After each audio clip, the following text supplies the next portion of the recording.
మొదటగా ఈ వీడియోలో మనం భగవద్గీత అధ్యాయము 17 శ్లోకము 11ను పరిశీలిద్దాం.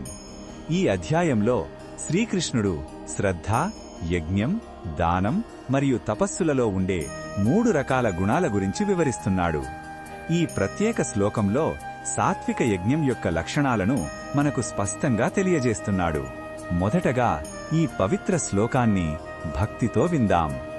అఫలాకాంక్షిభిర్యజ్ఞో విధిదృష్టో యయుజ్యతే యష్టవ్యమేవేతి మనః సమాధాయ స సాత్వికః. ఈ శ్లోకం అర్థం ఏమిటంటే, ఏ యజ్ఞమైతే శాస్త్రవిధి ప్రకారం ఎలాంటి ఫలాన్ని ఆశించకుండా చేయడం నా కర్తవ్యం అనే స్థిరమైన మనస్సుతో చేయబడుతుందో దానినే సాత్విక యజ్ఞం అంటారు.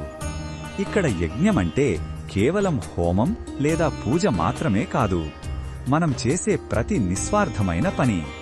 ఫలితంపై ఏమాత్రం ఆశ లేకుండా ఇది నా ధర్మం, నా విధి అని భావించి చేసే ప్రతి పని సాత్వికమైనదే అని భగవంతుడు వివరిస్తున్నాడు. ఈ శ్లోకంలో ఉన్న భావం మనకు ఏమి చెప్పుతుందంటే, కర్మ యొక్క స్వచ్ఛత దాని వెనక ఉన్న ఉద్దేశంపై ఆధారపడి ఉంటుంది. మనం చేసే పని నుండి ఏమి పొందుతాం అని ఆలోచిస్తే అది రాజసికమవుతుంది. అసలు చేయకపోవడం తామసికం.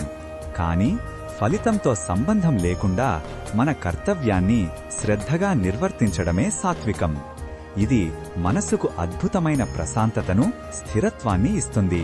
ఈ బోధనను మన దైనందిన జీవితంలో ఎలా ఉపయోగించుకోవచ్చంటే, మనం చేసే ఉద్యోగంలో, కుటుంబ బాధ్యతలలో లేదా సమాజ సేవలో గుర్తింపును గాని, లాభాన్ని గాని ఆశించకుండా మన పనిని మనం శ్రద్ధగా చెయ్యాలి.